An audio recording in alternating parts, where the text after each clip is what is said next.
రాజమండ్రిలో జరిగిన కల్తీ పాల ఉదంతం రోజురోజుకి అత్యంత విషాదకరమైన మలుపులు తీసుకుంటోంది. అయితే ఈ ఘటనలో మృతుల సంఖ్య 9కు చేరింది. తాజాగా కిమ్స్ ఆసుపత్రిలో చికిత్స పొందుతున్న మరో బాధితుడు తెల్లవారుజామున మృతి చెందడంతో ఈ మరణాల పరంపర కొనసాగుతోంది. ఫిబ్రవరి చివరి వారంలో ప్రారంభమైన ఈ విషాదంలో పరిస్థితి విషమించడంతో మృతుల సంఖ్య క్రమంగా పెరుగుతూ వస్తోంది. ప్రధానంగా వృద్ధులు, చిన్నారులు ఈ కల్తీ పాల ప్రభావానికి గురి కావడం వల్ల మరణాల తీవ్రత ఎక్కువగా ఉంది.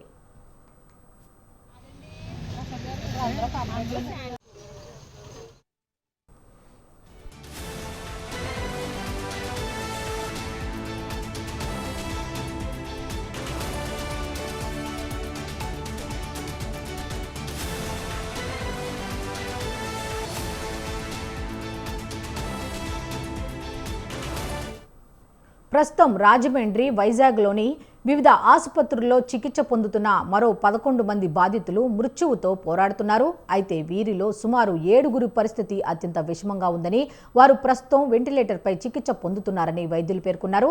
ఈ కల్తీ పాలు సేవించిన వారిలో ప్రధానంగా అక్యూట్ రెనల్ ఫెయిల్యూర్, అలాగే అనూరియా వంటి తీవ్రమైన లక్షణాలు కనిపిస్తున్నాయి. పాల శీతలీకరణ సమయంలో లీకైన విషపూరిత రసాయనాల వల్ల బాధితుల అంతర్గత అవయవాలు, ముఖ్యంగా మూత్రపిండాలు పూర్తిగా దెబ్బతినటం వైద్యులను సైతం ఆందోళనకు గురిచేస్తోంది.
రాజమండ్రిలో జరిగిన కల్తీ పాల ఉదంతం రోజురోజుకి అత్యంత విషాదకరమైన మలుపులు తీసుకుంటోంది.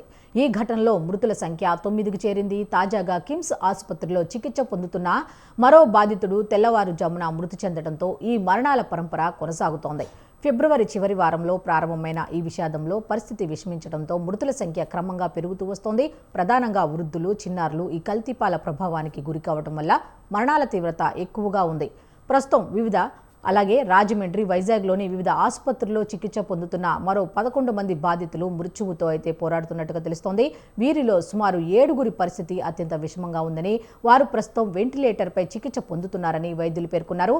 ఈ కల్తీ పాలు సేవించిన వారిలో ప్రధానంగా అక్యూట్ రెనల్ ఫెయిల్యూర్, అలాగే అనూరియా వంటి తీవ్రమైన లక్షణాలు కనిపిస్తున్నాయన్నట్టుగా డాక్టర్లు పేర్కొన్నారు. పాల శీతలీకరణ సమయంలో లీకైన విషపూరిత రసాయనాల వల్ల బాధితుల అంతర్గత అవయవాలు, ముఖ్యంగా మూత్రపిండాలు పూర్తిగా దెబ్బతినడం వైద్యులను సైతం ఆందోళనకు గురిచేస్తోంది.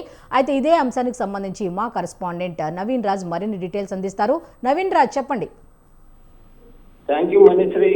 రాజమండ్రి జిల్లా అలా జరిగిన ఈ కల్తీ పాల ఘటనలకు సంబంధించి అయితే కనుక ఇప్పటికీ కూడా ఈ మరణాల సంఖ్య అయితే కనుక రోజు రోజుకు పెరుగుతూ వస్తుంది. ఇప్పటికీ ఆ ప్రభుత్వ ఆసుపత్రులు, అలాగే ప్రైవేట్ ఆసుపత్రులు చికిత్స పొందుతూనే చాలా ఇబ్బందులు పడుతున్న పరిస్థితి కూడా కనిపిస్తుంది. అంటే ఈ గత నెలలో జరిగిన ఈ సంఘటనకు సంబంధించి అయితే మృతుల సంఖ్య అయితే 9కి అయితే చేరిందని చెప్పొచ్చు. అది రోజు రోజుకి కూడా ఈ మృతుల సంఖ్య అయితే పెరుగుతూనే ఉంది. ఇప్పటికే కిమ్స్ ఆసుపత్రిలో చికిత్స పొందుతున్న మరో బాధితుడైతే కనుక ఇప్పటికే మృతి చెందాడు. అలాగే రాజమండ్రి, అలాగే వైజాగ్ ఆసుపత్రిలో చికిత్స పొందుతున్న మరో 11 మంది పరిస్థితి కూడా కొంచెం ఆందోళనకరంగా ఉందని చెప్పారు.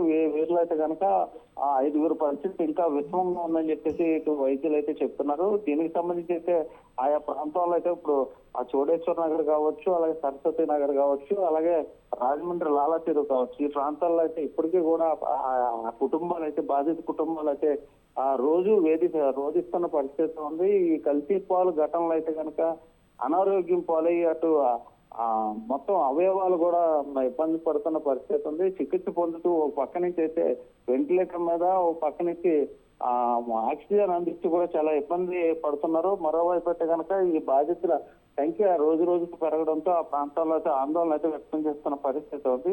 మరో పక్క నుంచి అయితే కనుక వైద్యులు అయితే తీవ్రంగా మేము వైద్యం అందిస్తాము కానీ బాడీ సహకరించలేదు, ఈ డెంగ్యూ లక్షణాలు అలాగే మొత్తం బాడీ అంతా కూడా ఇబ్బందిగా ఉండడంతో వీరంతా కూడా పరిస్థితి విషమంగా ఉందని చెప్తున్న పరిస్థితి ఉంది. Okay, thank you Naveen Raj.